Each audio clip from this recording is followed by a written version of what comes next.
সংসদে ঘুষকাণ্ডে আরও বিপাকের তৃণমূল সাংসদ মহুয়া মৈত্র। মহুয়া মৈত্রকে সাংসদ থেকে বহিষ্কার করেছে সংসদীয় কমিটি। তার মধ্যেই কিন্তু হুলস্থুল একেবারে রাজ্য রাজনীতি। মহুয়া মৈত্রের বিরুদ্ধে সিবিআই তদন্তের নির্দেশের পরপরই মহুয়ার 3টি বাড়িতে সিবিআই তল্লাশি অভিযান। তার মধ্যেই কিন্তু আরও বিপাকে লোকসভা ভোটের আগে মহুয়া মৈত্রের উপরই আস্থা রেখেছেন মমতা ব্যানার্জি। মহুয়া মৈত্রকে কৃষ্ণনগর থেকে ফের সাংসদ পদের জন্য টিকিট দিয়েছেন, লোকসভা ভোটে টিকিট দিয়েছেন মমতা ব্যানার্জি। তবে এই মুহূর্তের যে সবচেয়ে বড় খবর, শেষ রক্ষা হলো না মহুয়া মৈত্রের বিরুদ্ধে কিন্তু এবার চরম অ্যাকশন শুরু করলো ইডি। মানি লন্ডারিং কেসে মহুয়া মৈত্রের বিরুদ্ধে কড়া স্টেপ ইডির, এমনই কিন্তু খবর উঠে আসছে। এই মুহূর্তের সবচেয়ে বড় খবর, এবার কিন্তু মহুয়া মৈত্রকে সমন পাঠালো ইডি। তৃণমূল নেত্রীকে সরাসরি দিল্লিতে তলব করলো ইডি, এমনই কিন্তু খবর উঠে আসছে। এবার কিন্তু মহুয়া মৈত্রকে সরাসরি দিল্লি নিয়ে যাচ্ছে ইডি, এমনই কিন্তু খবর উঠে আসছে। লোকসভা ভোটের আগে কিন্তু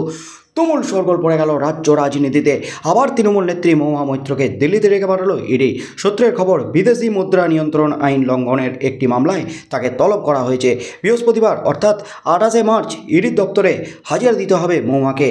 উল্লেখ্য, অতীত এই একই মামলায় তৃণমূল নেত্রীকে তলব করেছিল ইডি, কিন্তু সেই সময় হাজিরা এড়িয়ে গিয়েছিলেন তিনি। সংবাদ মাধ্যম এনডিএ সূত্রে খবর, শুধু মহুয়া নয়, একই মামলায় ব্যবসায়ী দর্শন হীরানন্দানীকেও জিজ্ঞাসাবাদের জন্য ডাকা হয়েছে। তবে তিনি বৃহস্পতিবার যাবেন কিনা তা এখনও স্পষ্ট নয়। এই মামলায় এর আগে দুবার তাকে দিল্লিতে ডেকে পাঠিয়েছিল ইডি সূত্রে খবর, বিদেশি মুদ্রা নিয়ন্ত্রণ আইনে মহুয়ার বিরুদ্ধে একটি মামলা হয়েছে। তদন্তকারী অফিসারদের নজরে বিদেশি মুদ্রা লেনদেনের কয়েকটি ঘটনা রয়েছে। একটি নন রেসিডেন্ট এক্সটার্নাল অ্যাকাউন্টের লেনদেনও তাঁদের নজরে রয়েছে। সেই সংক্রান্ত বিষয়ে জিজ্ঞাসাবাদ করতে মহুয়া এবং দর্শনকে তলব করা হয়েছে। ঘুষের বিনিময়ে প্রশ্নকাণ্ডে ইতিমধ্যেই মহুয়ার বিরুদ্ধে তদন্ত করছে সিবিআই। গত ডিসেম্বরে লোকসভার সাংসদ পদ থেকে বহিষ্কার করা হয় মহুয়াকে বহিষ্কারের ব্যাপারে সুপারিশ করেছিল লোকসভার এথিক্স কমিটি। 495 পাতার রিপোর্ট তারা জমা দেয়।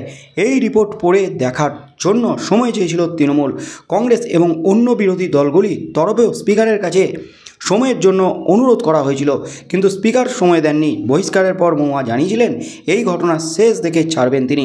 আগামী 30 বছর লোকসভার ভিতরে এবং বাইরে লড়াই করবেন। এই বহিষ্কারের নির্দেশকে চ্যালেঞ্জ জানিয়ে তিনি সুপ্রিম কোর্টের দ্বারস্থ হন। সেখানে এখনও মামলাটি বিচারাধীন। সূত্রের খবর, এথিক্স কমিটির রিপোর্টে তৃণমূলের সাংসদের লোকসভার লগ ইন আইডি অন্যের সঙ্গে ভাগ করে নেওয়ার বিষয়টিকে অনৈতিক আচরণ এবং সংসদের অবমাননা হিসাবে অভিহিত করা হয়। এথিক্স কমিটির রিপোর্টে মহুয়াকে কড়া শাস্তি দেওয়ার সুপারিশও করা হয়। রিপোর্টে আরও সুপারিশ করা হয় যে মহুয়ার সাংসদ পদ যেন খারিজ করা হয়। রিপোর্টে মহুয়ার বিরুদ্ধে সরকারি তদন্তের কথাও বলা হয়েছে। তাতে মহুয়া এবং দর্শনের মধ্যে নগদ অর্থ লেনদেনের বা মানি ট্রেলের তদন্ত করানোর সুপারিশ করা হয়। রিপোর্টে দাবি, ওই আর্থিক বিষয়ে তদন্ত করার মতো প্রযুক্তিগত কাঠামো কমিটির নেই, তাই যেন সরকার তার তদন্ত করে। এর মধ্যেই গত 19শে মার্চ সংসদে ঘুষ নিয়ে প্রশ্নকাণ্ডে মহুয়ার বিরুদ্ধে সিবিআই তদন্তের নির্দেশ দেয় লোকপাল। সেই নির্দেশের ভিত্তিতে মহুয়ার বিরুদ্ধে এফআইআরও দায়ের করে সিবিআই।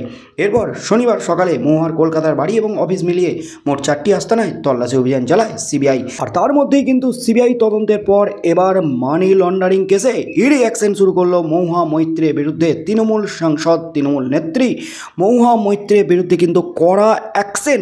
আশঙ্কাই কিন্তু সত্যি হলো, মহুয়া মৈত্রকে সরাসরি দিল্লিতে ডাক ইডির। ভোটের আগেই বড় কিছু ঘটতে চলেছে, এমনই কিন্তু জল্পনা উস্কে গেছে রাজ্য রাজনীতিতে। বাড়ি অফিসে সিবিআই তল্লাশি হওয়ার পরপরই নির্বাচন কমিশনের দ্বারস্থ হয়েছিলেন কৃষ্ণনগরের তৃণমূল প্রার্থী মহুয়া মৈত্র। নির্বাচনী প্রচারে বাধা দান করছে কেন্দ্রীয় এজেন্সি, এমনই অভিযোগ তুলে প্রক্রিয়া চালানোর ব্যাপারে কমিশনকে গাইডলাইন তৈরি করে দেওয়ার আবেদন জানিয়েছিলেন মহুয়া। নির্বাচন কমিশনকে দেওয়া চিঠিতে একথা উল্লেখ করেছিলেন তিনি, কিন্তু সেই ব্যবস্থা হওয়ার আগেই এবার মহুয়া মৈত্রকে সরাসরি দিল্লিতে ডেকে পাঠালো ইডি। বৃহস্পতিবারই দিল্লিতে ইডি অফিসে মহুয়াকে হাজির হতে হবে, এমনই কিন্তু নির্দেশ দেওয়া হয়েছে। যদিও তৃণমূল প্রার্থী সেখানে যাবেন কিনা সেটাই এখন দেখার বিষয়। এখনও পর্যন্ত কিন্তু মহুয়ার পক্ষ থেকে কোনো অবস্থান স্পষ্ট করা হয়নি। গত 19শে মার্চ মহুয়া মৈত্রের বিরুদ্ধে অভিযোগ নিয়ে সিবিআই তদন্তের নির্দেশ দিয়েছিল লোকপাল। এরপরই গত শনিবার মহুয়ার বাড়ি অফিসে অফিসে হানা দেয় সিবিআই। তদন্তকারী সংস্থা সূত্রে জানা গেছে, ঘুষ নিয়ে প্রশ্নকাণ্ডে লোকপালের নির্দেশে এফআইআর দায়ের করা হয়েছে তার বিরুদ্ধে। এই বিষয়কে সামনে রেখেই মহুয়া মৈত্রের বাবা দীপেন্দ্রলাল মিত্রের আলিপুরের ফ্ল্যাটে যান সিবিআই আধিকারিকরা। বহিষ্কৃত তৃণমূল সাংসদ মহুয়া মৈত্রের কলকাতার ফ্ল্যাট থেকে খালি হাতেই অবশ্য বেরোন সিবিআইয়ের আধিকারিকরা। এরপর কৃষ্ণনগরের মহুয়ার দলীয় কার্যালয়ে গিয়ে তল্লাশি চালিয়েছিলেন গোয়েন্দারা। এরপরই সিবিআইয়ের বিরুদ্ধে ভোট প্রচারে বাধা দানের অভিযোগ তুলে নির্বাচন কমিশনের দ্বারস্থ হয় মহুয়া মৈত্র। প্রাক্তন সাংসদ মহুয়া মৈত্রের বিরুদ্ধে টাকার বিনিময়ে প্রশ্নের অভিযোগে সিবিআই তদন্তের নির্দেশ দিয়েছিলেন লোকপাল। সেই পথেই হেঁটেছে সিবিআই। মহুয়ার বিরুদ্ধে অভিযোগ দায়ের করে তল্লাশি শুরু করে তারা। মহুয়া মৈত্রের বিরুদ্ধে সিবিআইয়ের এই পদক্ষেপ নিঃসন্দেহে ভোট প্রচারে অস্ত্র করবে বিজেপি। এর মধ্যেই কিন্তু এবার ইডি ডেকে পাঠালো সরাসরি দিল্লিতে মহুয়া মৈত্রকে। শিল্পপতি হীরানন্দানীর থেকে ঘুষ নিয়ে সংসদে প্রশ্ন করার অভিযোগ উঠেছে মহুয়া মৈত্রের বিরুদ্ধে। বিজেপি সাংসদ নিশিকান্ত দুবে প্রথম এই অভিযোগ করেছিলেন। সেই অভিযোগ খতিয়ে দেখে মহুয়াকে সংসদ থেকে বহিষ্কারের সিদ্ধান্ত নেয় সংসদের এথিক্স কমিটি।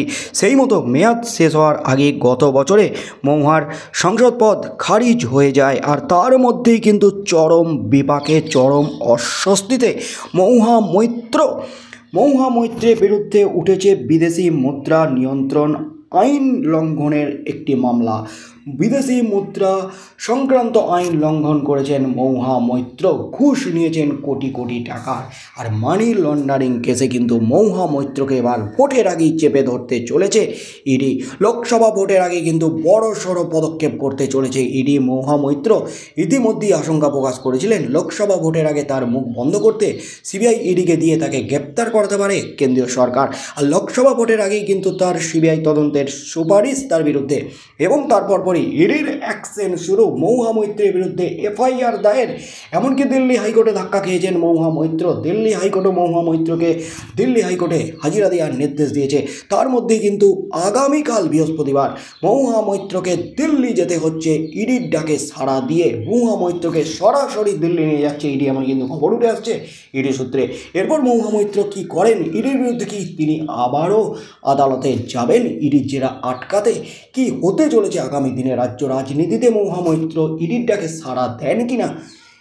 এবং মহুয়া মৈত্র যদি ইডির ডাকে সাড়া না দেন, কারণ এর আগেও একবার ইডির হাজিরা এড়িয়েছিলেন মহুয়া মৈত্র, আর এবার লোকসভা ভোটের আগে যদি ইডি হাজিরা এড়িয়ে যান মহুয়া মৈত্র, ইডি মহুয়ার বিরুদ্ধে কি পদক্ষেপ নেয়?